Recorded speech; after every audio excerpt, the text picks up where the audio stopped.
Megan Perry of Athletes Unlimited is here. We have a lot to talk about the growth of the game. Locked On Women's Basketball starts now. Ogunbowale for the win. You are Locked On Women's Basketball, your daily podcast on women's basketball.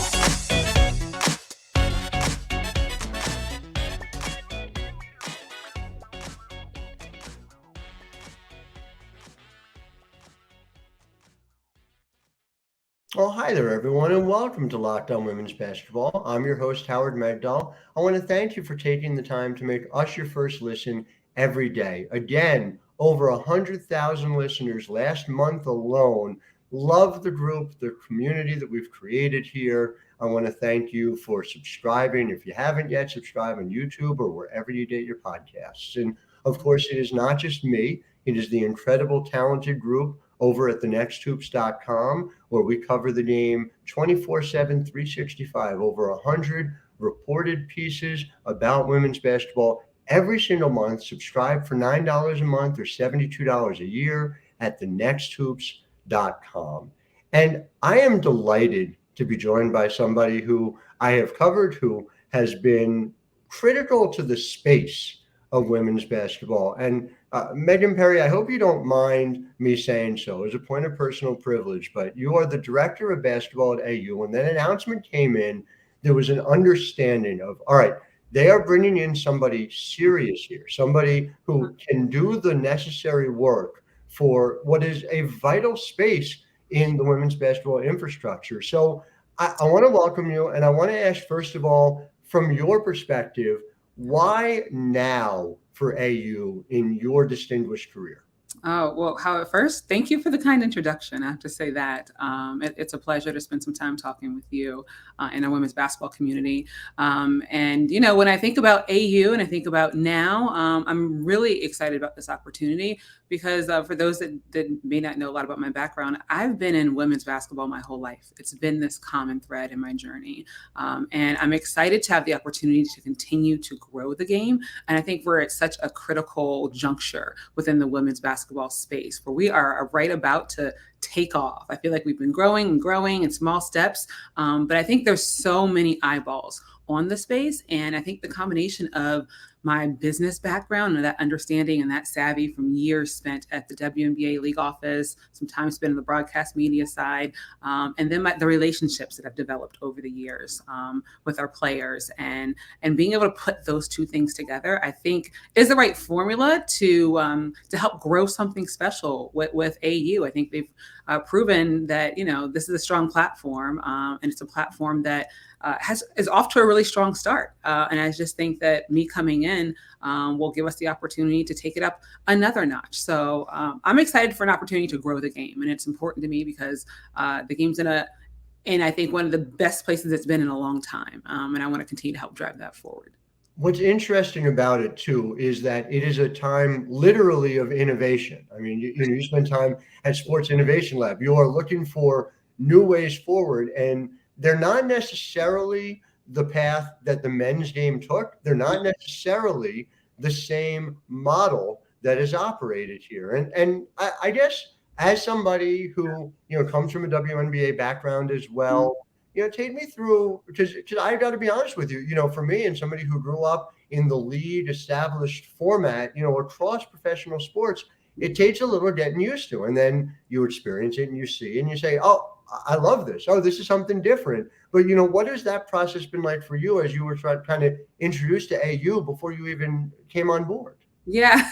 Well, I'll say like my background has been strong in women's sports just overall. So understanding the growth of women's sports and particularly fans of women's sports. During my time prior to joining Athletes Unlimited, I was with Sports Innovation Lab as their vice president of executive engagement and women's initiatives. And part of the time there, I spent time releasing a report called The Fan Project, which talked all about how fans of women's sports engage across multiple platforms. And we understand like basketball is basketball. I think the game is the game, but I think the engagement around it is different. And so what I love about Athletes Unlimited is they've taken an approach that is incredibly well aligned with the behavior of women's sports fans. We know that fans of women's sports are like digitally native. We know we've been forced into communities online because we've not always been a part of that linear television community. We've had to figure out how to consume it differently, how to watch and engage with the athletes differently. And all those things, I feel like all that grunt work and grind is starting to pay off for us now. We're able to use it to our advantage. But what I love about Athletes Unlimited is it's really forward thinking. The model is a little bit actually upside down from what the traditional model is, right? Like it is driven, it is player centric. It is a model that allows and rewards both team performance and individual performances. I love the incentives that Athletes Unlimited provides around the game. And I think it provides a unique way to like not only incentivize the athlete, but incentivize and really engage the fans in a way that we have kind of like been doing so naturally, but now we're like actually have formal ways to do so. Someone's inviting us formally in the way that AU structures things. So, Howard, I think there's a little bit of like a learning curve and that some fans might go through if there's their first time engaging with Athletes Unlimited and watching the game, but like, the best product, high caliber athletes on the floor, and they are just competing. There's so many opportunities for them to win along the way that things are structured. It's something that it really grabs you. It really grabs you. The flip side of what you're talking about too, that it's an upside down structure.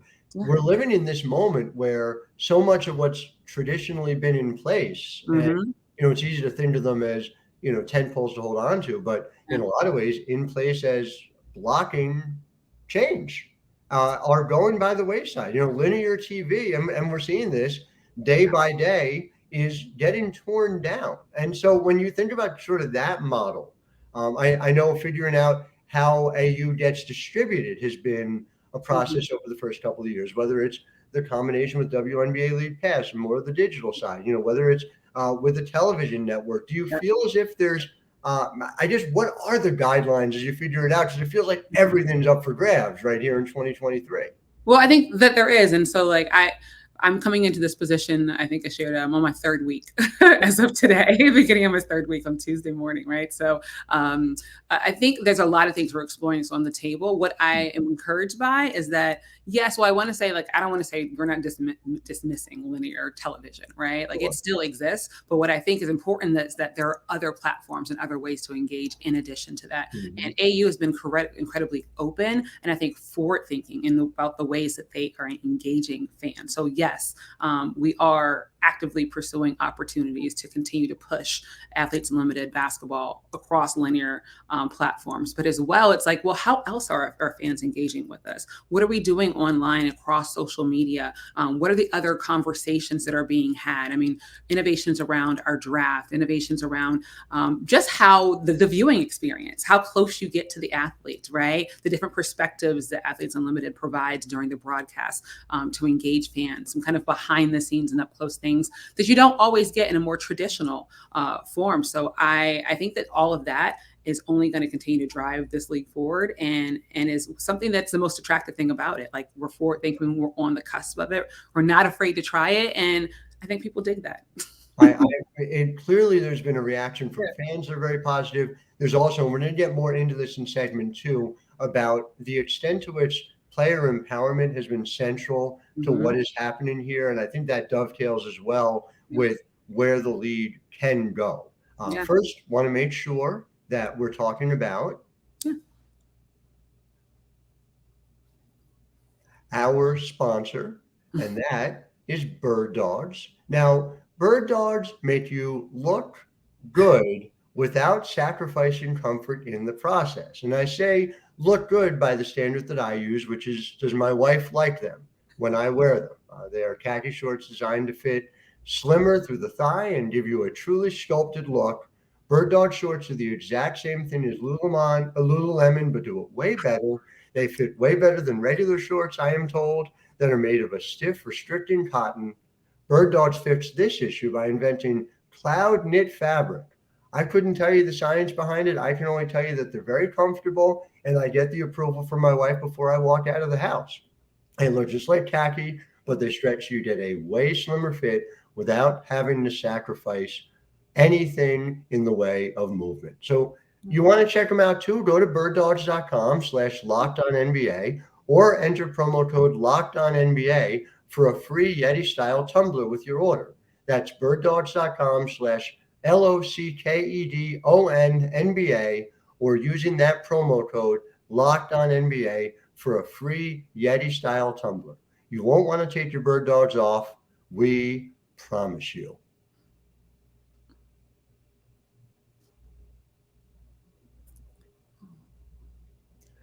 So we're back here in segment 2 and want to talk about, and we talked about this off air. I never mind finding a reason to talk about Lexie Brown, who was the, the director of, I want to make sure we get this, the director of the Player Executive Committee. And Lexie is someone who's always sort of been forward thinking on the business side as well as on the basketball side, dating back to her undergraduate days. Take me through your early interactions with her and sort of the way in which your two roles mesh. Sure. Oh, what I'm so excited about. So Lexie, she actually is going to be, or currently is, the chairwoman of the Players Executive Committee. And so the way I kind of think about it is, for those that may not be familiar with the format, I'm coming in as the director of basketball, and I will collaborate with our Players Executive Committee. So Lexie being the chair, we have other members of our Player Executive Committee that includes Sydney Colson, Rebecca Harris, Kirby Burkholder, and we have the opportunity to also nominate and include a 5th member of the Player Executive Committee, which we call the PEC, right? So now we got that part out of the way. What we were sharing before and talking about Lexie is, during my time at the WNBA, I spent a lot of time overseeing the WNBA scouting and talent evaluation process. And so that got me really close to the college basketball game as I welcome players in for WNBA draft. And so I've been watching Lexie Brown since her days at Duke. I've seen her kind of like grow up through the game. And I've always been impressed with Lexie, and not only like what she does on the court, obviously, but off the court, Lexie is about as savvy as they come. She is hungry. She has a business panache and savviness and curiosity about herself that I think is going to make it really fun for us to collaborate and work together. I think she has a really broad perspective, and she is very focused and passionate about learning not only just about the game, but the inner workings around the game. As she shared with me, and I think also publicly, she wants to, one day kind of slide into an executive role, possibly become a GM of a team. And so she's very serious about her new role as the chairwoman of the PEC, as this is an opportunity for her to kind of practice some of that. And me working with her and the rest of the PEC, I can bring some of my know-how and expertise just from my time spent in the game, but also some of the new things in a new generation and what they're looking for and some of their ideas, being able to put some of those diverse perspectives together, I think in the end is really going to give us the best possible product to be able to share across the AU Hoops platform. So I'm really excited about her vision. I think we're aligned on a lot of things. We've already had 2 great meetings and a couple side conversations. And, we're like hitting the ground running together. When it comes to that, I mean, there's a certain opportunity here that wasn't necessarily there in the WNBA, where there's so much of a top-down structure, where you get to kind of create the new reality, right? You get to, whether it's on the court, whether it's off the court, you guys working together to figure that out.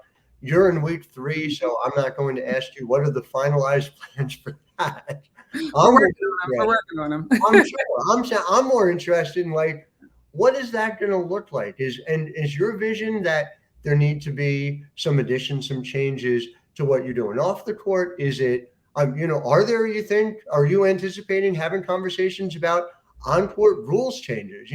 Sort of where does your mind go when you start to think about where you want to brainstorm and figure things out, with Lexie and with the rest of the committee?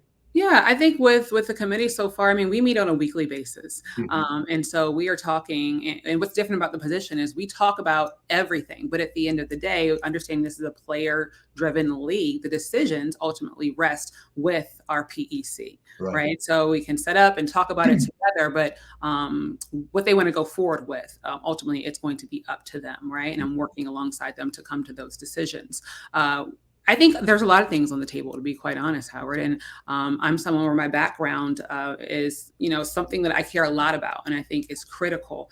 Is the player experience, and wanting to make sure that we're keeping top of mind that player experience throughout, right, on court, to how the game is being refereed. I know that's often a hot topic, right? To the rule changes to affect the flow of the game, to make sure that that we're putting the best possible product on the floor, that we're protecting our athletes on the floor. We're talking about all those things right now, and we're also talking about the business side of it. How do we grow it? How do we engage more people? How do we continue to amplify and grow the Athletes Unlimited, right? And the platform that may be new to some, but how do we get more people on board? So, like, those are all topics that we are digging into, and excited about, figuring out how to come to like final decisions and some possible movement. But I will say that from what I've seen from the outside before and then looking in, I think the product is in a great place.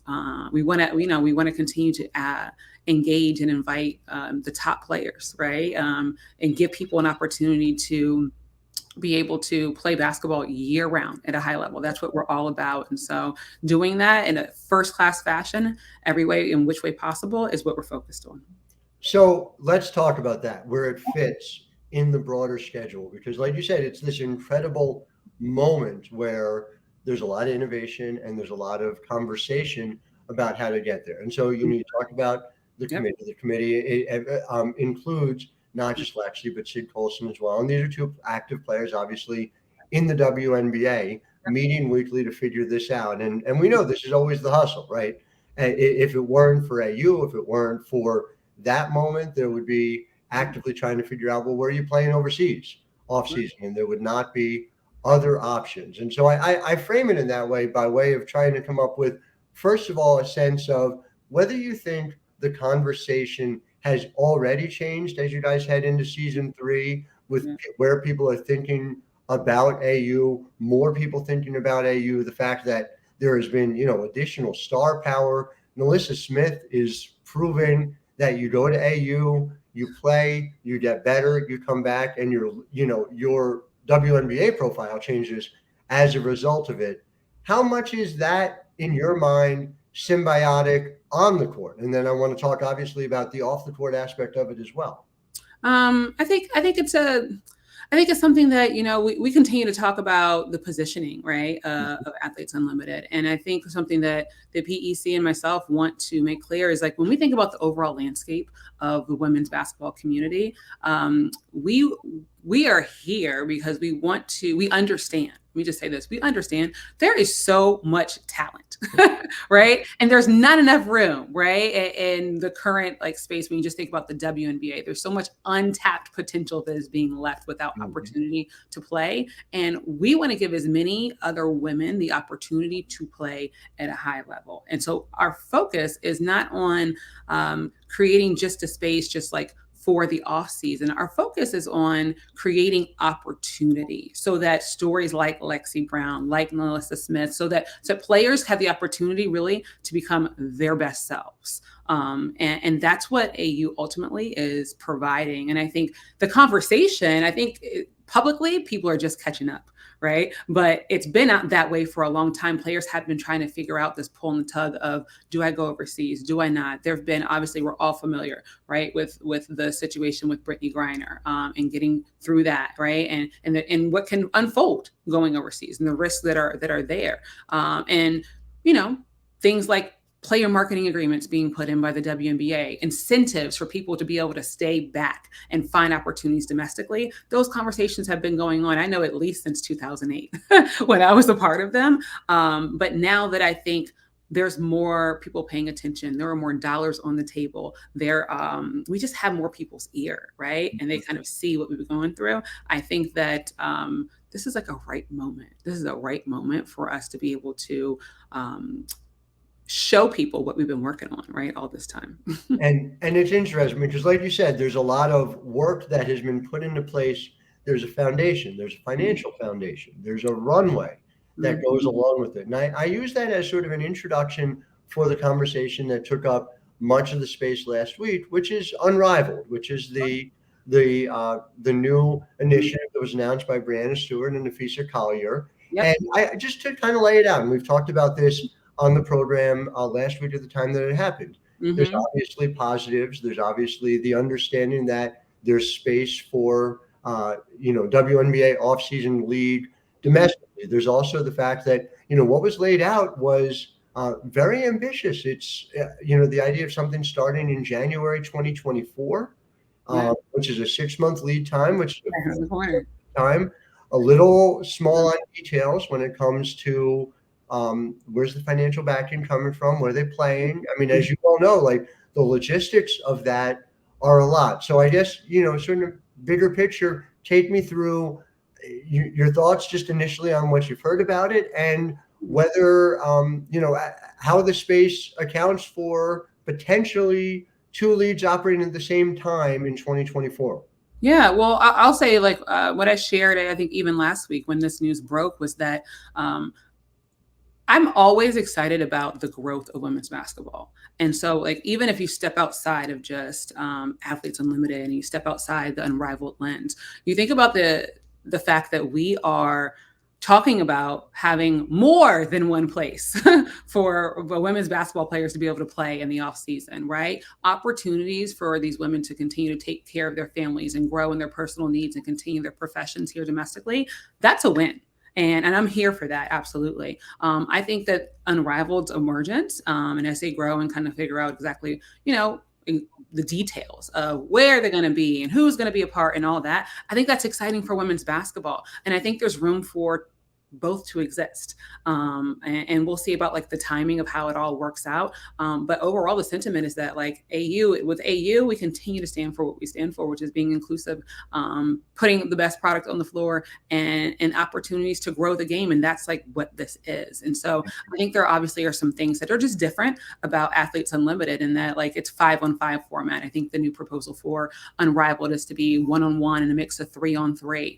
And so I think every player will have different goals and ways that they're looking to grow, right? And by their participation in these leagues. And so it kind of remains to be seen. There's lots of question marks around it, but I know that with AU, we're going to continue to offer an opportunity to play like a 5-on-5 format. We're going to continue to incentivize individual and team performance. And I think all of that, like, it's critical in helping grow players for whatever opportunities that they may even want to pursue outside of the time they spend with our league, right? So I think there's a lot of question marks that remains to be seen, but the overall sentiment is like, let's do this. Let's grow this game. That's what I came here to do. And I'm excited that there's others looking to do the same thing. We're entering with Athletes Unlimited our 3rd season. And so we have a couple things figured out already that we're excited about. But I think like with this season, and there's so much focus on the off season and the platforms, I think that's great. Honestly, some people might be scared by that, but I'm like, let's seize the moment, because we want more eyeballs. We want people to know that if you want to play basketball, you can come to AU and do it, and that there's opportunity. So, with that, like, we're taking everything in stride, and I'm just excited about working with our PEC to build our, roster of 44 women. More is more. And near as I can tell, and you can just do some simple math, right? And say that even if there were 30 players who were set to play in Miami next January, that is still well shy of 144. Before you even get into players who are not on WNBA rosters, and we well know from AU's first 2 seasons, who want to be on WNBA rosters. I face a similar thing in the sports media side, where there's this idea that I've never been at a LeBron James press conference where it turned out that having 49 people instead of 48 people was somehow a problem, or it had a negative impact on the ability to amplify everything. And having that conversation be bigger in a space that we all feel like we're pushing against a box that's been too small for too long just feels like an opportunity to me. It does. It does. And we're on the same page, Howard. Like, I think what we're saying is like the space is growing. And, for AU, I'm like, well, we've been around. We've been here for a little bit. And we welcome opportunities for players to continue and grow. But we're also going to say, come on over to AU. We've been doing it, and I think doing it well for Yeah, a no doubt about it. And so we're going to talk a little bit about that in segment 3, about the long range goals and where things are headed. First, though, want to make sure and talk to you guys at home about BetterHelp. This show is brought to you by BetterHelp. Now, look, sometimes in life, we are faced with tough choices, and the path forward isn't always clear. Being able to get help to understand where you are, what you are doing as you're dealing with decisions around career, relationships, or anything else, therapy helps you stay connected to what you really want while you navigate life so you can move forward with confidence and excitement. Trusting yourself to make decisions that align with your values is like anything else. The more you practice, the easier that it gets. So I'm going to tell you, you can go ahead, and if you're thinking of starting therapy, give BetterHelp a try. It's entirely online, designed to be convenient, flexible, and suited to your schedule. Just fill out a brief questionnaire to get matched with a licensed therapist and switch therapists anytime for no additional charge. Go to betterhelp.com/lockedonnba today to get 10% off your first month. That's BetterHelp, HELP.com/lockedonnba.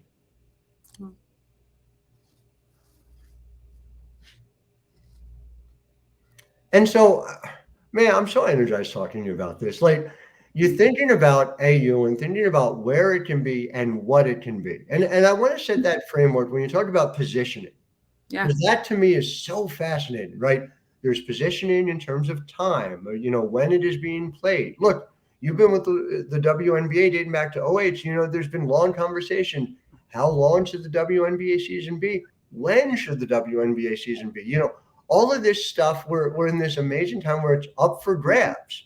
And then there's the other part of it, which is, all right, players are going to AU, they're coming back and they're better for the WNBA season. But thinking of it as a hierarchy like that may well be outdated thinking as well. And so I wonder sort of how you think of it, let's say 5 years from now. Where should AU be positioning, both, geographically, when you're thinking about it chronologically, and you're thinking about it within the hierarchy of women's basketball? WNBA has a CBA that's going to come up for, it's up in 2027, but a lot of people are telling me that the players are likely to opt out sooner than that. So I know that's sort of a wide open-ended question, but I really want to give you the floor of like the vision for it and what you're seeing. Yeah. I mean, listen, I think that when I think about where the game is going, I think you have to think about where the game has been. You got to think about where it started. And so when I think about the WNBA when it started, think about the ABL. A lot of people maybe don't know that history, but it started where when the WNBA was first getting going, they were kind of competing for players and trying to figure it out, right, with the ABL. And the WNBA has since kind of, I guess, standed the test of time, we'll say, and continues to grow, right? And has become the major platform for professional women's basketball over the years. When I think about AU is in its infancy right now. And so when I think about the place that it holds, it's kind of hard to imagine, well, what does 5 years look like from now? I'll say it's not up to me. It'll be up to our players' executive committee. Sure. Because I think the way that basketball and just overall sports is trending, players are a lot more empowered than what they used to be, even 10 years ago. And so it's more of like tapping into how they see the game growing. But if I had to take a guess, if I had to look in my crystal ball, I think right now that 5 years from now, I think AU would hope to have a little bit larger of a roster size. I think the AU basketball will be a destination. As in the past 2 years, we've been in Las Vegas, we've been in Dallas, and we're exploring all our options at this current moment where we want to put our 2024 season. But I would love to be able to grow AU basketball to a place where there's a destination where we know every single year that this is the spot, this is where some of the best players in the world are going to be for this amount of time, right? For 5 weeks, for 6 weeks, if we can grow it a little bit more, I think that looks like a win 5 years from now for us. And so, well, that might be like very vague right now. Like I said, 3 weeks in, wanting to look to explore what the future looks like. But I think it looks like just a little bit bigger of a stage than it does right now. But I think the tremendous opportunity, even outside of the game, but even on the business side, is the fan engagement. I think we talked about the innovation with Athletes Unlimited and how we're engaging fans. I think we have an opportunity to really change the conversation and draw more fans in closer to the game to help grow it in basketball even more. And that's what I'm really excited to see, like how Athletes Unlimited will continue to be received by the larger community. But, I hope that answers the question. And when I think about AU 5 years from now, we're going to have a few more players probably, and we're going to look towards a destination, right, of sorts. No doubt about it. And listen, knowing what the future brings is a very difficult thing. I've kind of given up on like actively predicting the future, and I'm just trying to understand the present as much as possible. Right. But for sure, to know that AU is open to the possibilities obviously is vital. And boy, just from my perspective, seeing what you guys are doing, I can't wait to see what's ahead. And you got to make sure you keep coming back here and keeping us posted about it, because Megan Perry, what you have done in this space throughout the years is unrivaled, unparalleled, and now it's time to see what's next. So you're being very kind, Howard, and I just want to say, like, I'm humbled to be in this position, because I'll add on by saying I am excited about where women's basketball is right now. Because when I was a little girl, it was like, well, I want to play professional basketball, and I wasn't good enough to play at the level, but I've worked in the game at a high level for a long time and couldn't imagine there not being a space for someone like me. And so when I think of 5 years from now, I hope that there are young girls that are grinding, playing, and don't even conceive of the idea that there may not be a space for them to play domestically if they want to continue. Like that thought will no longer even exist. So that's what we're working on.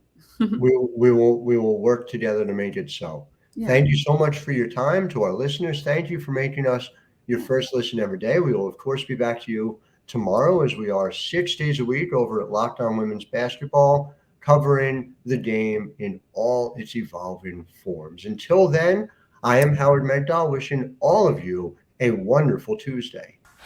Ogunbowale for the win. You are Locked On Women's Basketball, your daily podcast on women's basketball.